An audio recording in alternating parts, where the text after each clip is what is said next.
ধীরে ধীরে জমতে শুরু করেছে কোরবানির পশুর হাট। ছোট বড় মাঝারি আকারের পশু নিয়ে হাটে হাজির বিক্রেতারা। পছন্দ হলেই চলছে দরদাম। প্রাকৃতিক পদ্ধতিতে লালন পালন করা হয় বলে অন্যান্য বিভাগ থেকেও ব্যাপারীরা আসছেন বরিশালে পশু কিনতে। ক্রেতাদের উপস্থিতি কিছুটা কম হলেও যারা আসছেন তারা যাচাই বাছাই করছেন। তবে দাম বেশি হওয়ায় সাধ্যের মধ্যে কিনতে পারছেন না পছন্দের পশু। বলছেন সরবরাহ ভালো থাকলেও গত বছরের তুলনায় 10 থেকে 15,000 টাকা বাড়তি পশুর দাম। বাজার ভাই অনেক দাম বেশি, 15-20 হাজার টাকা বেশি। গত বছরের তুলনায় 10-15 হাজার টাকা পার পিস বেশি।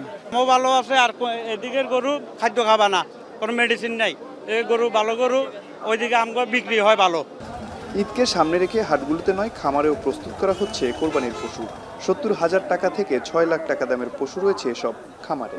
এদিকে দামের বিষয়টি স্বীকার করেই ব্যবসায়ীরা বলেন, গত বছরের তুলনায় গোখাদ্যের দাম প্রকারভেদে কেজিতে প্রায় 20 থেকে 30 টাকা পর্যন্ত বেড়েছে, যার কারণে দাম কিছুটা বেশি। তবে হাটে ক্রেতা সমাগম কম বলে বেচাকেনাও কম বলছেন বিক্রেতারা। গরু কম হচ্ছে, কাস্টমার আছে, গরু একটু বাড়তি, কোনোটা 5,000 হয়, কোনোটা আবার 5,000 চলে যায়।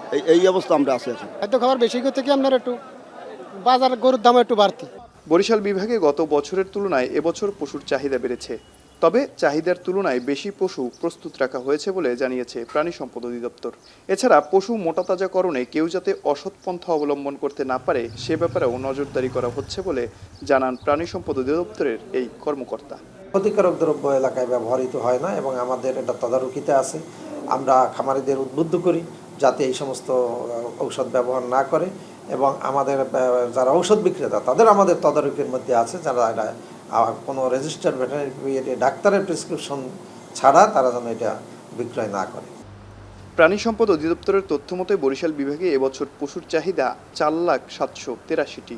চাহিদার তুলনায় 67,662টি পশু উদ্বৃত্ত রয়েছে। আর জেলায় চাহিদা রয়েছে 1,26,579টি, আর উদ্বৃত্ত রয়েছে 2,465টি পশু।